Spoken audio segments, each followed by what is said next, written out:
Welcome back everyone to another video, and this is one of my more podcasty style videos, so I highly recommend that you put this in the background and you listen to it while you're traveling to work or you're at work. Just sit down, listen, because it's an update on the property market and it's an update on how I think the markets will continue to proceed going forward into 2026 and maybe even into early 2027. And this video is really about realigning our expectations with property going forward. Because if you've bought a property in Queensland, Western Australia, Victoria, New South Wales over the past 5 years, you've probably made more money in your sleep than most people have done working over those 5 years. Properties that were once $300,000 are now worth $700,000. But here's the thing that no investor, no buyer's agent, no property guru is saying out loud. That era of easy money is basically over. Property locations that had decades of no growth have suddenly exploded with 50, 60,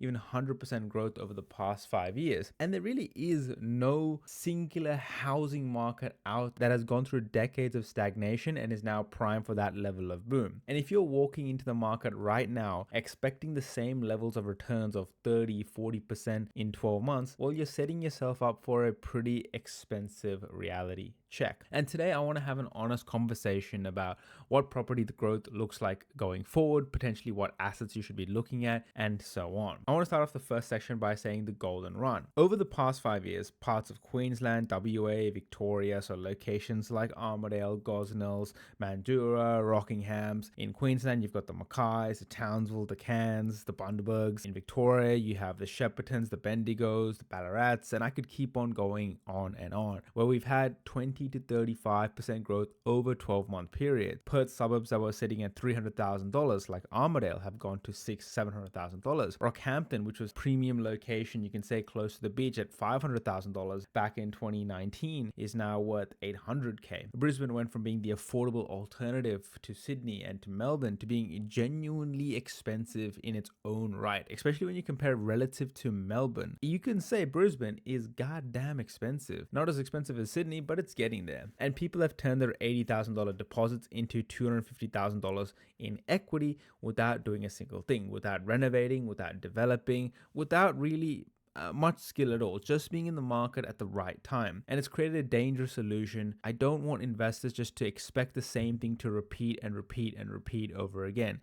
If you've been in the game long enough, you realize there are periods of stagnation. In fact, even if you haven't been in the game long enough, but if you've done enough research and you've understand how property market cycles work and you understand the core metrics that drive property growth, then you'll understand that we cannot keep accelerating at the rate that we are going at, because it becomes genuinely out of reach for the normal owner-occupier, the normal first home buyer out there. And to understand why things are different now, you need to understand why it happened in the first place, right?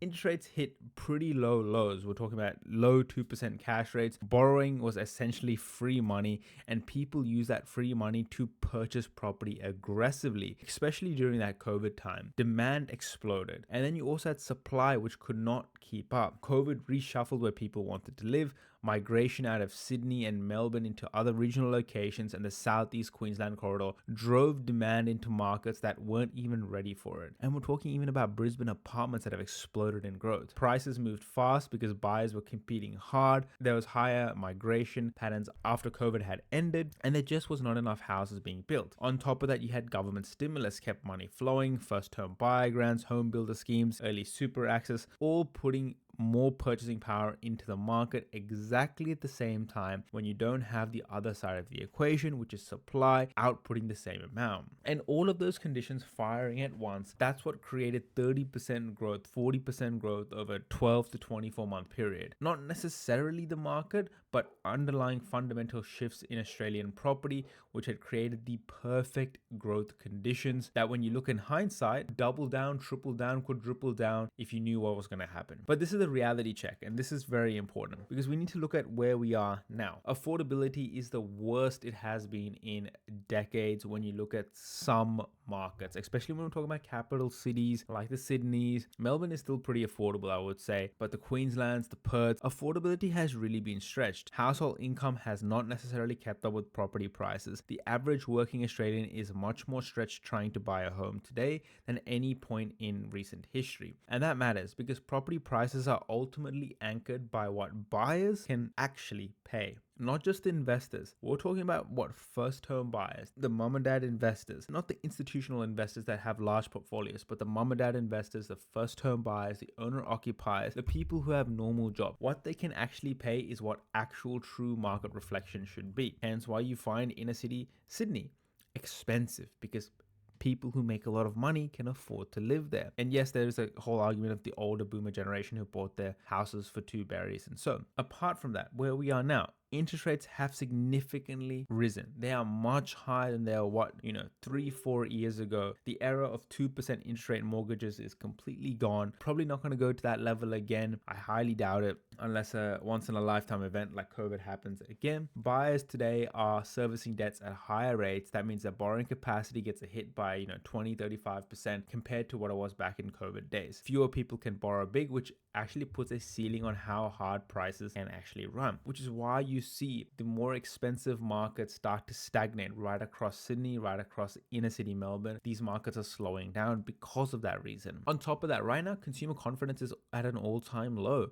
Especially post-budget, post all the interest rate rises, consumer confidence is super low. People are uncertain about their jobs, the cost of living, financial future, where they actually want to live, and they don't want to necessarily tie themselves down to big purchasing decisions. They sit on the sidelines, and that takes more heat out of the market. And as I said, the tax environment is shifting. Discussions around negative gearing reform, changes to land tax thresholds in multiple states, investor surcharges, and compliance costs are all moving in one direction, which makes property investment more expensive and less attractive for the marginal investor who was piling in during the boom eras. And property investment for the younger generation has become so much more harder with the removal of negative gearing because you don't get that tax subsidy. And that tailwind that drove that extraordinary growth, well, most of them are pretty much gone now, and that is where we are right now. And so we need to reset the benchmark, and we need to know what we should actually expect going forward. Here is what I think is realistic, and I want to be clear, this is not a doom and gloom video. This is just honesty. And by the end of the video, you realize that I'm actually going to talk about how it might be the best buying opportunity we'll see in a couple of years. For well-selected properties in high-performing regional areas and suburban markets, I think a 10 to 15% growth in a strong year is genuinely a good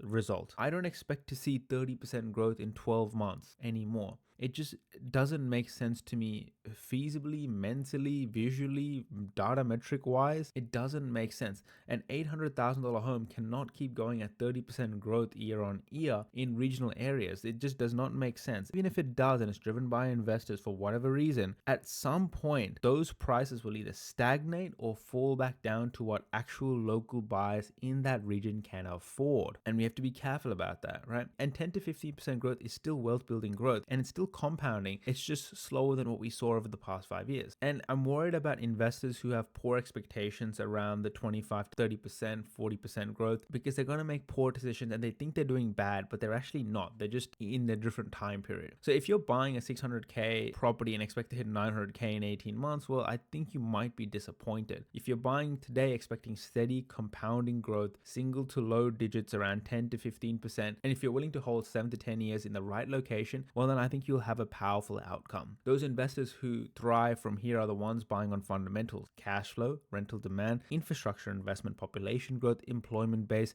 and affordability. Not hype, not the memory of what happened in Queensland was doing in 2021 at $300,000 at 8% yields, but those who buy well, buy in affordable suburbs, decent yields, can manage their buffers, they will do well. So what does this mean for your strategy, right? This reset in expectation actually changes how you need to invest. Growth was 30% a year. Almost any property in the right state makes you look good, which is why we saw a big buyer's agent boom, because any buyer's agent who bought anything did pretty well. But that means property selection matters far more now than it has in years. And what I mean by property selection, I mean about suburb selection. Buying a suburb that is fundamentally strong on yield in a location with real real demand drivers with a tenant base that is stable. That is what separates investors who build wealth in this market from investors who tread on water and wonder why nothing is working. Cash flow matters more now because you can't rely on rapid capital growth to bail you out of negatively geared property that was bleeding you dry month after month, especially in a post-budget environment. The market is not going to save a bad property purchase the way it might have in 2021, and the patience matters more. The investors who win are the ones willing to hold 7 to 10 years, not the one willing to hold 12 months for a quick flip, unless maybe it's a reno deal. And there is going to be a shift towards townhouses and units, and they're going to be pushed more and more. But remember, not every single townhouse or unit will be a good investment deal. Please be careful of what you are buying. Please double check what you're buying. For me, guys, I'm trying to help you guys out. Look, and even though there's been a lot of changes property when it comes from a post-budget environment and investment perspective, from a growth perspective, I still believe Australian property is still one of the best long-term wealth building tools available to ordinary people. When I can make $150,000, $200,000, $300,000 from my portfolio alone, no job, no 9 to 5 is going to be sufficiently enough to warrant not investing in property. But the expectation that you can throw money at any address in a hot state and watch it double in 3 years, well, that chapter has closed. And I want to be very clear about that. Be very, very careful about what you're buying now, especially moving forward, because there is a lot of moving things at the moment. And the investors who accept that, adjust their strategy, and buy smart in this environment, well, they're going to do very well over the next decade. The ones clinging on, looking for that exceptional deal of 7% yield or 6% yield at super, super affordable prices, well, you're going to be frustrated. You might overpay for a bad asset and you're going to expose yourself. And you're going to think you did worse than you would have expected. You just have to reset your expectations, tighten your criteria, and play the long-term game here. That's how you win from here. I do think growth rates are going to be modest from here on out, but I wouldn't be disappointed by that. Still moving forward in the right direction, and you have skin in the game. So if this has hit home, subscribe, because next we're going to keep on going through which markets to look at, the fundamentals that are going to drive the best markets. And if you need any help with that, any of those locations that you're thinking about buying in, jump in the private community and I will help you out. Till next time, thank you very much.